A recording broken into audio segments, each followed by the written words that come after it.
Hello दोस्तों, Microsoft Excel chapter 2 में आप सभी का स्वागत है।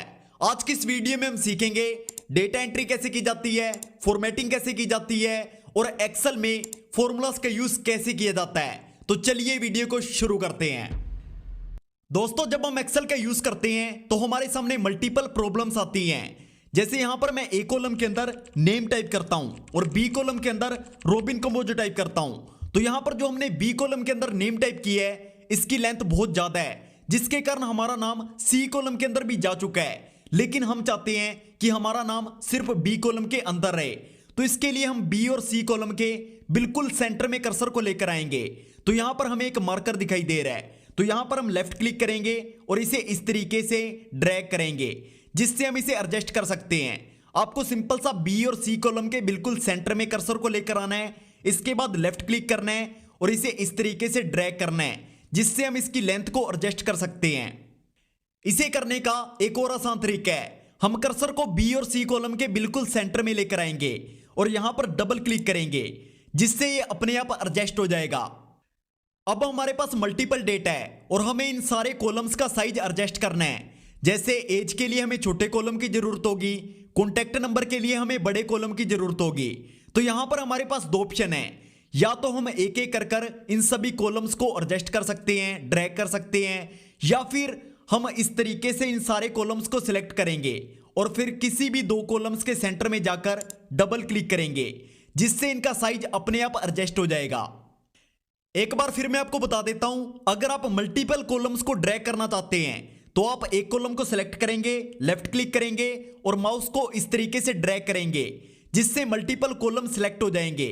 अब किन्हीं भी दो कॉलम के सेंटर में जाकर डबल क्लिक करेंगे, जिससे इन सारे कॉलम्स का साइज ड्रैग हो जाएगा।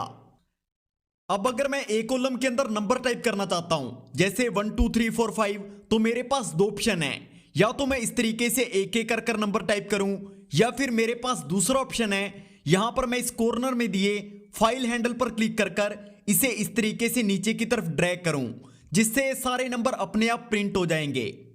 तो यहां पर हमारे सारे के सारे नंबर प्रिंट हो चुके हैं। लेकिन एक चीज का हमेशा ध्यान रखना, अगर आप यहां पर अकेला 1 टाइप करते हैं और इसे नीचे की तरफ ड्रैग करते हैं तो यहां पर सारी रोज के अंदर 1 टाइप हो जाएगा।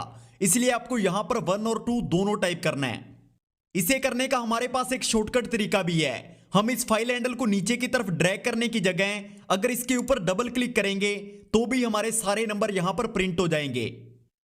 इसी तरीके से अगर हमें यहां पर सारे के सारे ओड नंबर चाहिए तो यहां पर हम रो 1 के अंदर 1 टाइप करेंगे और रो 2 के अंदर 3 टाइप करेंगे और यहां पर फाइल हैंडल के ऊपर डबल क्लिक करेंगे, जिससे यहां पर सारे के सारे ओड नंबर प्रिंट हो जाएंगे। इसी तरीके से अगर हम इवन नंबर प्रिंट कराना चाहते हैं तो हम रो 1 के अंदर 2 टाइप करेंगे और रो 2 के अंदर 4 टाइप करेंगे और फाइल हैंडल के ऊपर डबल क्लिक करेंगे, जिससे सारे के सारे इवन नंबर प्रिंट हो जाएंगे। अब इसके बाद जैसे हमारे पास कुछ डेटा है और यहां पर हमारे पास एम्प्लॉय आईडी 001 है और दूसरे एम्प्लॉय की आईडी 002 है और हम चाहते हैं कि इसी तरीके से सारे एम्प्लॉयज की आईडी प्रिंट हो जाए, तो हम कर्सर को फाइल हैंडल के ऊपर लेकर आएंगे और डबल क्लिक करेंगे, जिससे सारे के सारे नंबर अपने आप टाइप हो जाएंगे।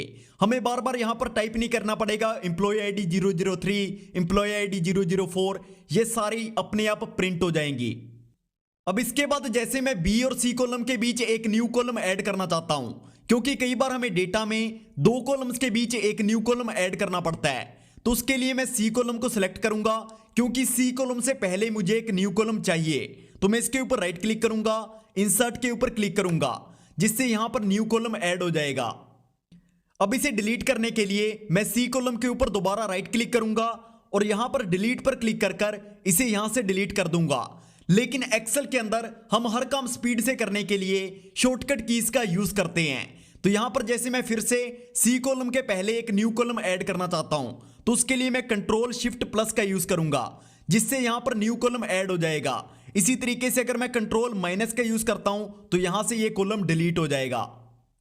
इसी तरीके से एक्सेल के अंदर तेजी से काम करने के लिए बहुत सारी शॉर्टकट कीज होती हैं, जिनके बारे में आपको पता होना काफी ज्यादा इंपॉर्टेंट है।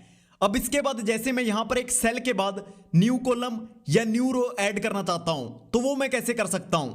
जैसे मुझे इस सेल के बाद एक न्यू रो ऐड ऑन करनी है, तो वो मैं कैसे कर सकता हूं। तो सबसे पहले मैं सेल को सिलेक्ट करूंगा, कंट्रोल शिफ्ट प्लस शॉर्टकट की का यूज करूंगा, जिससे हमारे सामने इंसर्ट टैब ओपन हो जाएगी। यहां पर हमें रो ऐड ऑन करनी है, तो हम एंटर रो के ऊपर क्लिक करेंगे, ओके पर क्लिक करेंगे, जिससे यहां पर एक न्यू रो ऐड हो जाएगी।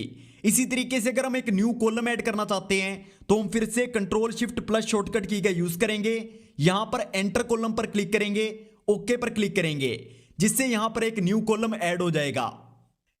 इसी तरीके से हम यहां पर किसी भी सेल के बाद न्यू रो या न्यू कॉलम ऐड कर सकते हैं। तो आई होप आपको इस वीडियो से काफी कुछ सीखने को मिला होगा। आज की इस वीडियो में इतना ही, फिर मिलेंगे चैप्टर 3 में।